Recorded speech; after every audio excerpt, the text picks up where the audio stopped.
Hello friends, welcome back to this channel. दोस्तों, इस video में रिलायंस फ्यूचर को लेकर के हम लोग बातचीत करेंगे। दोस्तों देखिए, कल दिल्ली हाई कोर्ट में ये केस चला गया था सुप्रीम कोर्ट से, और आज सुप्रीम कोर्ट के अंदर 6 अप्रैल 2022 को केस को फिर से सुना जाएगा। और आपको मैंने बताया था कि सुप्रीम कोर्ट ने इन दोनों पार्टीज़ को, अमेज़ॉन को और फ्यूचर ग्रुप को डायरेक्ट किया था कि जो ये केस है दिल्ली हाई कोर्ट में लेके जाइए। जो कुछ होगा आपको वेडनेसडे के दिन यानी आज के दिन 6 अप्रैल 2022 को अपडेट करना है।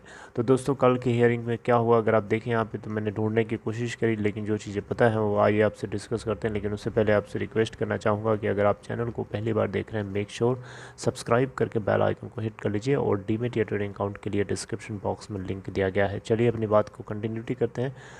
दोस्तों अगर आप देखें यहाँ पे, तो Amazon accuses Reliance of collusion with Future retail.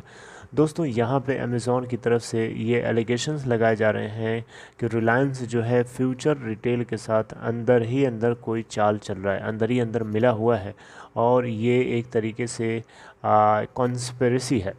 Supreme court ने, जैसा कि आपको मैंने बताया था कि मंडे के दिन दिल्ली हाई कोर्ट को डायरेक्ट किया था, दिल्ली हाई कोर्ट से कहा था कि जो बंच ऑफ पिटिशंस फाइल किए गए हैं अमेज़ॉन और फ्यूचर ग्रुप के द्वारा अगेंस्ट ईच अदर, यानी पिटिशंस एंड काउंटर पिटिशंस जो फाइल किए गए हैं, इसको सुना जाए दिल्ली हाई कोर्ट के अंदर। और फ्यूचर ग्रुप और अमेज़ॉन, इन दोनों ने एक दूसरे के, एक नहीं कई सारे जो है पिटिशंस एक दूसरे के ख़िलाफ़ जो है दागे हुए हैं, राइट। तो दोस्तों यहाँ पे अगर आप देखें तो यूएस ई कॉमर्स फर्म यानी अमेज़ॉन की लेटेस्ट प्ली को यहाँ पे सुना जाना था। लेटेस्ट प्ली उसका ये था कि फ्यूचर रिटेल लिमिटेड जो है अपनी एसेट्स को रिलायंस इंडस्ट्रीज़ को किसी भी तरीके से एलियनेट ना करे। ये रोकने की कोशिश है अमेज़ॉन की, जब तक कि सुप्रीम कोर्ट या फिर इंटरिम आर्बिट्रेशन की तरफ से, सिंगापुर आर्बिट्रेशन की तरफ से इसके ऊपर फैसला नहीं आ जाता। हालांकि मैंने आपको बताया था कि दोनों पार्टीज़ एग्री हो चुकी हैं, Amazon and Future, to be presented in the hearing of Singapore arbitration centre. यानी दोनों एक दूसरे के साथ यहाँ पे इस हियरिंग के लिए तैयार है। मैंने आपको ये बात कल भी बताई थी।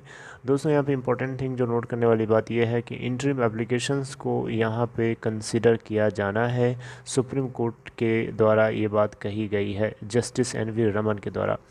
हैरिश साल्वे जो कि सीनियर लॉयर हैं, इन्होंने एफआरएल को रिप्रेजेंट करते हुए कहा कि जो कोर्ट है किसी तरीके का ऑर्डर रिक्वेस्ट किया कि अगर कोर्ट अगर ऑर्डर ना पास करे तो ये पूरा अपना सपोर्ट प्रोवाइड करेंगे केस को प्रायोरिटी बेसिस पे हैंडल करने के लिए हाई कोर्ट में।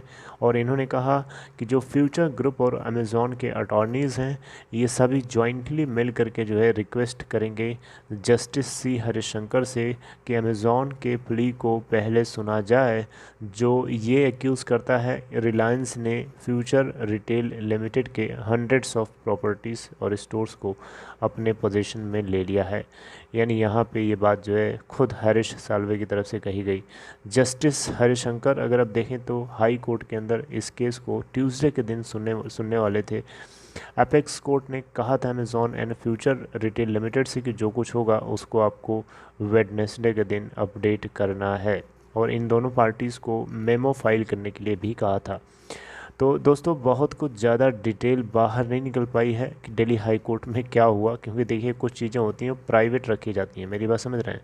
यानी प्राइवेट का मतलब होता है वो आम लोगों की पहुंच से बाहर, पब्लिक डोमेन में बातें ना निकलें क्योंकि लीक हो जाएंगी। अब ये बात जो है पूरी तरीके से खुलम खुला हमें पता चलेगी सुप्रीम कोर्ट के अंदर। जब ये बात पता चलेगी सुप्रीम कोर्ट के अंदर, जब ये दोनों पार्टीज़ बताएंगी कि हाँ ये हुआ है।